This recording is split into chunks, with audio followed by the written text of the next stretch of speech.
Once upon a time, in a quiet little village, nestled between green hills and meandering rivers, lived a poor farmer named Elias.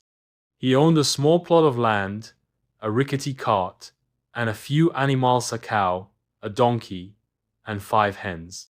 Life was hard, and every day was a struggle just to gather enough food for his family.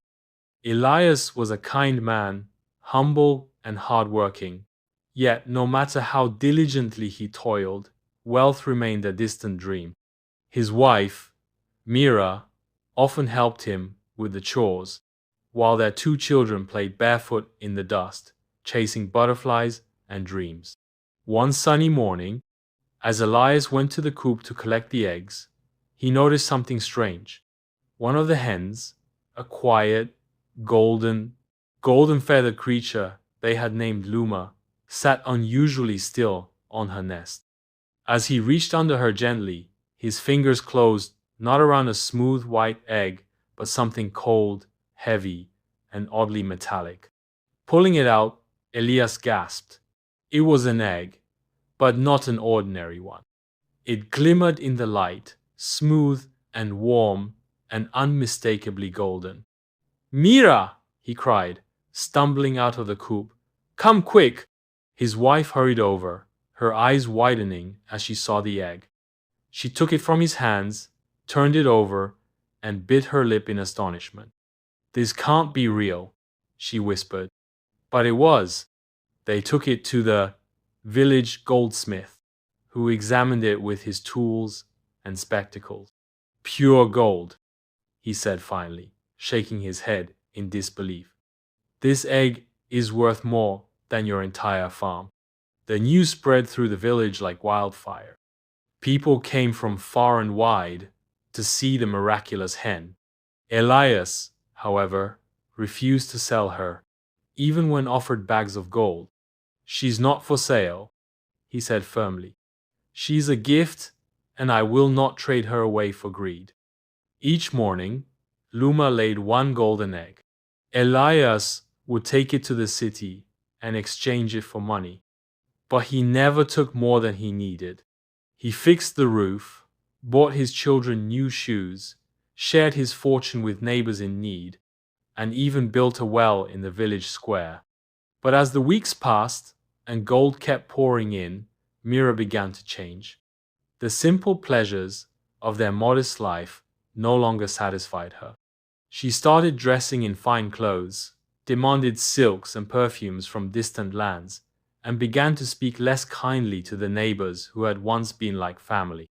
One evening, as they sat in their now lavish kitchen, Mira frowned at the golden egg Elias had just brought in. "One a day," she muttered. "Why only one? Imagine how many more are inside her." Elias glanced at her. "What do you mean? She lays one egg a day, but she must have many more inside her. What if we took them all at once?" His eyes widened in horror. "You want to kill her?" "It's just one hen, Elias," she snapped. "And we could be rich beyond imagination. Why wait every day for just one?" Elias looked at Luma through the kitchen window. She was pecking peacefully at the ground, unaware of the greed growing in the hearts of those she had blessed.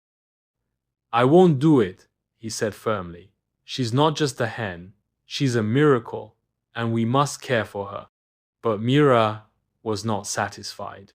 That night, as the house lay quiet and stars shimmered in the sky, Mira crept into the coop with a knife. Her heart pounded as she approached Luma's nest.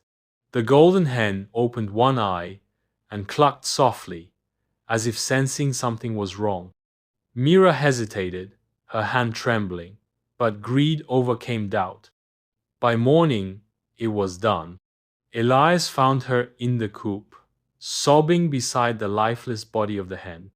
"I opened her up," she whispered, "but there were no golden eggs inside. Just what you'd find in any other hen." Elias dropped to his knees. The children stood behind him, their eyes wide with confusion and sadness. They buried Luma beneath the old oak tree behind the house. The golden eggs stopped coming. In time, the wealth ran out. The silks faded, the fine plates chipped, and the large house they had built felt cold and empty. People no longer visited. Mira barely spoke, and Elias went back to tilling his land with calloused hands and a heavy heart. Years passed. One day, as Elias sat under the old oak tree, his now-grown daughter brought him a simple meal. They sat in silence for a while, watching the wind rustle the leaves. "Do you ever think about her?" she asked softly. "Every day," Elias said. "She gave us everything we needed and more, but we wanted too much." He looked at the grave of the golden hen. "If there's a lesson in all this," he continued, "it's that greed blinds us. We had enough, more than enough, but wanting more, it cost us everything." His daughter nodded. "I'll remember that." And she did. As the seasons turned, the family found peace again, not in riches, but in the simple, honest life they had once lived. They shared what they had, helped their neighbors, and told the story of the hen who laid golden eggs to every child who passed by. It became a legend in the village, a tale passed from mouth to ear, generation to generation, not just of a miraculous hen, but of the danger of wanting too much, too fast.